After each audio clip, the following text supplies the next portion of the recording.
Bonjour à tous, dans cette vidéo nous allons voir comment calculer le coefficient multiplicateur d'une évolution.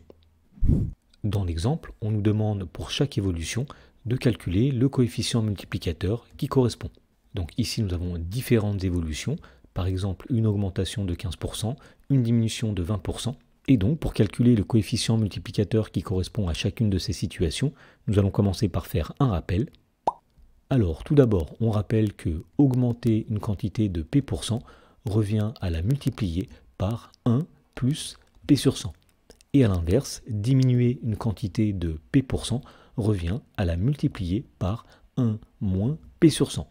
Et donc, les nombres 1 plus P sur 100 et 1 moins P sur 100 s'appellent des coefficients multiplicateurs.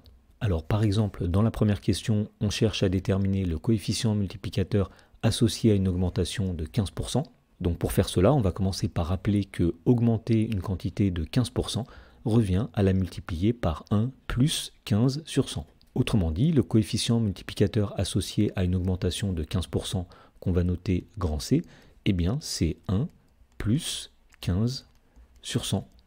Alors 15 sur 100 c'est 0,15, autrement dit le coefficient multiplicateur c'est 1 plus 0,15, et donc finalement le coefficient multiplicateur associé à une augmentation de 15%, c'est 1,15. Dans la question numéro 2, on nous demande de déterminer le coefficient multiplicateur associé à une diminution de 20%.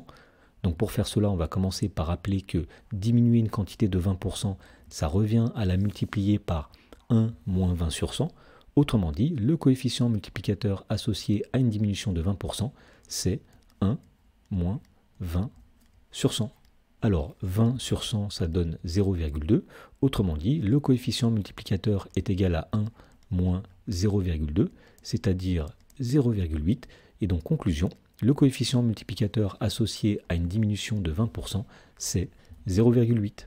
Dans la question numéro 3, on nous demande de déterminer le coefficient multiplicateur associé à une augmentation de 4,5%.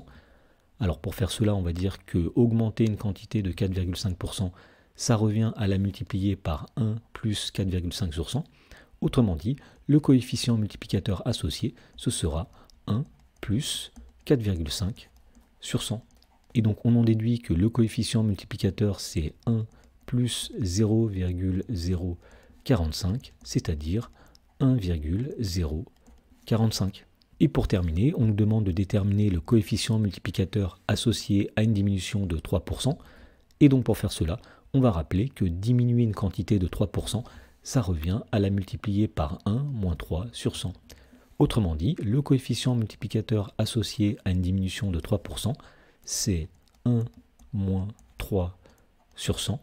Ensuite, on va dire que 3 sur 100, c'est 3 centièmes. Et donc le coefficient multiplicateur, c'est 1 moins 3 centièmes, c'est-à-dire 1 moins 0,03, ce qui donne 0,97. Et donc finalement, le coefficient multiplicateur associé à une diminution de 3% est 0,97.